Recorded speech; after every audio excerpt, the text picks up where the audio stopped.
সকালে ঘুম থেকে উঠে গোয়াল ঘরে যেয়ে দেখি আমার একটি দুধের গরু নাই। আমি তো পাগল হয়ে যাই, চিৎকার করে প্রতিবেশীদের ডাকি। তখন তারা বলে যে সকালবেলা তোমার জামাই আর তোমার ভাসুরের ছেলে এসে গরুটা নিয়ে যায়। আমি পাশের প্রতিবেশীকে আমার হাঁস মুরগি গরু দেখতে বলে কোনো রকমে বোরকা পরে ওদের বাড়িতে রওনা দিই। ওদের বাড়িতে গিয়ে দেখি গরুটা জবাই করে মাংস কাটতেছে। আমি চিৎকার দিয়ে কান্না করে উঠি। আমার শাশুড়ি আমাকে বলতেছে, কালামাগি এখানে নাটক করতে আসছে। আমার স্বামীকে বললাম, আমাকে বলতা গরুটা কেন নিলা? আমার স্বামী আমাকে বলল, আমার যা ইচ্ছা তাই করব, তুই বলার কে? আমি কাঁদতে কাঁদতে বাড়ি চলে আসি। ওই গরুর মাংস দিয়ে আমার ভাসুরের মেজবানি দিয়েছে, আর এটা ওদের গ্রামের সবাইকে নিয়ে খেয়েছে।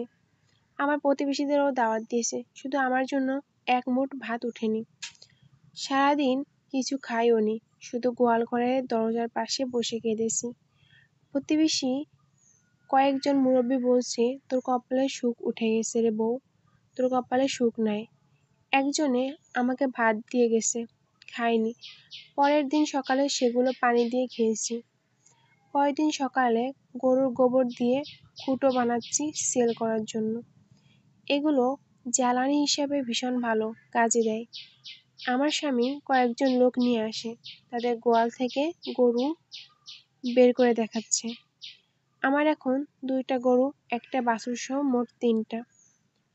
আমার স্বামীকে বললাম, গরুগুলো সেল করিও না, আমি এদের ছাড়া থাকতে পারবো না। আমার স্বামী আমাকে বলে, তোকে থাকতে বলেছে কে, চলে যা।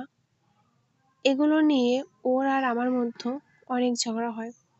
আমি তো গরু বিক্রি করতে দিব না, তখন সে আমাকে অনেক মারে ওই মানুষগুলোর সামনে।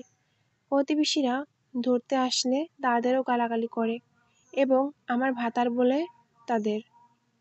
পরে গরুগুলো নিয়ে যায় পিকআপ গাড়িতে করে। আমার গোয়াল ঘরটা হাহাকারে ভরে গেছে।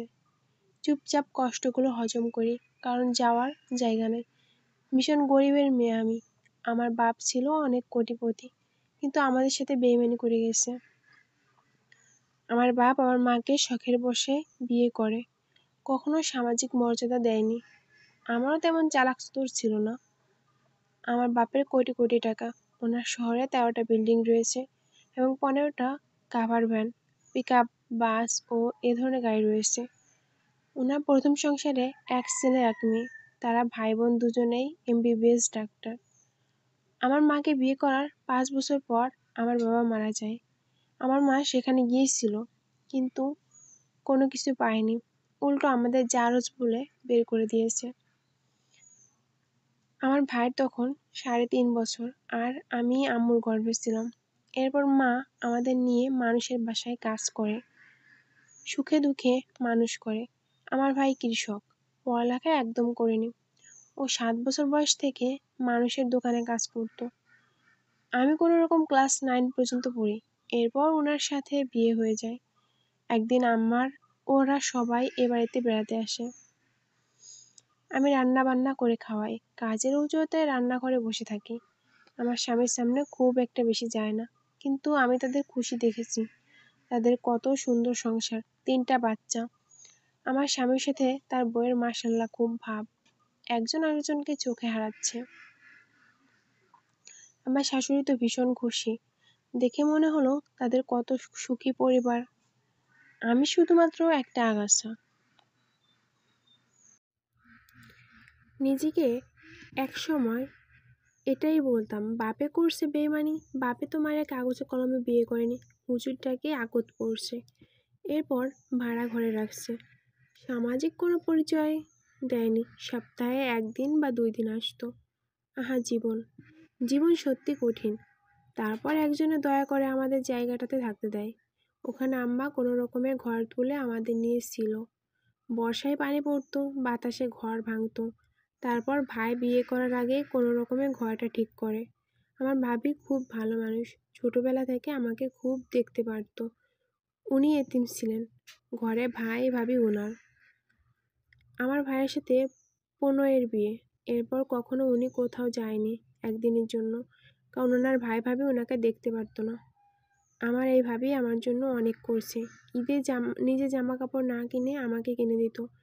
এই ভাবি কাঁথা সেলাই করে আমাকে 9 পর্যন্ত পড়াইছে। আমি যখন ক্লাস 6-এ পড়ি তখন ভাবির সাথে বিবাহ হয়। এরপর উনি বাকিটুকু পড়ায় কাঁথা সেলাই করে। না হলে পড়তে পারতাম না। ভাবি আমাদের সংসারের জন্য অনেক করতো। দিন রাত কাঁথা সেলাই করতো, মোড়া বানাতো, এমনকি মানুষের ধানও শুকিয়ে দিত আমার মায়ের সাথে। আহারে, এগুলো বলতে বলতে নামাজের টাইম হয়ে গেল। জোহরের নামাজ আদায় করে খেতে বসলাম।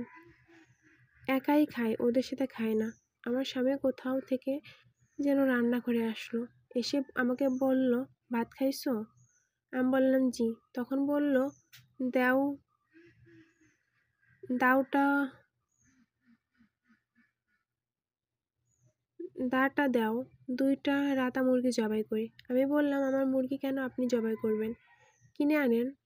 দয়া করে এগুলো জবাই করিয়েন না। তারপর ঝগড়া লেগে গেল।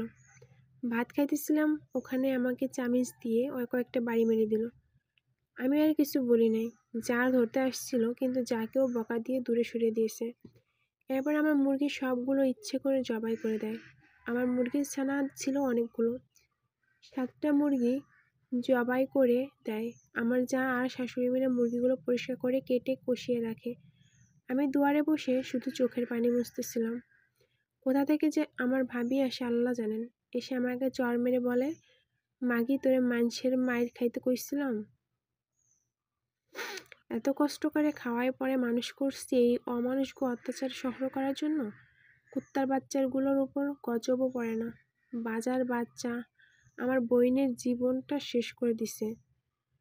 এরপর আমার শাশুড়ির সাথে তুমুল ঝগড়া। আমার শাশুড়ি আর স্বামী মিলে আমার ভাবি আর আমাকে মেরে বাড়ি থেকে তাড়িয়ে দেয় এবং প্রতিবেশীদের সামনে আমাকে মারে।